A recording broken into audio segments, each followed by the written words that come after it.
യാക്കോബ് 4:10 അടയാളപ്പെടുത്തിക്കോ. യാക്കോബ് 4:10, യാക്കോബ് ശ്ലീഹായുടെ ലേഖനം 4-ാം അധ്യായം 10-ാം വാക്യം ഇങ്ങനെയാണത്: കർത്താവിൻ്റെ സന്നിധിയിൽ താഴ്മയുള്ളവരായിരിക്കുവിൻ.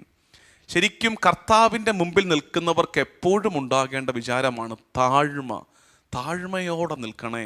എന്ത് പറ്റാനാണ്? ഇന്നിപ്പോൾ നമുക്ക് ആത്മീയത പോലും അഹങ്കാരമായിട്ട് മാറിക്കൊണ്ടിരിക്കുന്ന ഒരു കാലത്താണ് നിൽക്കുന്നത്. Even spirituality is becoming A kind of pride. ആത്മീയത അഹങ്കാരമാകുന്നു. എനിക്ക് കിട്ടുന്ന ദൈവാനുഭവം മറ്റുള്ളവരെക്കാൾ ഞാൻ മെച്ചപ്പെട്ടവനാണെന്ന് ചിന്തിക്കാൻ എന്നെ പ്രേരിപ്പിച്ചു തുടങ്ങുമ്പോൾ മനസ്സിലാക്കുക, ഈ ആത്മീയത തന്നെ എനിക്ക് കെണിയായി മാറിക്കൊണ്ടിരിക്കുകയാണ്. എനിക്ക് കിട്ടിയ എല്ലാ ദൈവാനുഭവങ്ങളും അധിക നന്മ ചെയ്യാനുള്ള എൻ്റെ മേലുള്ള ഉത്തരവാദിത്തമാണെന്ന് തിരിച്ചറിയണേ.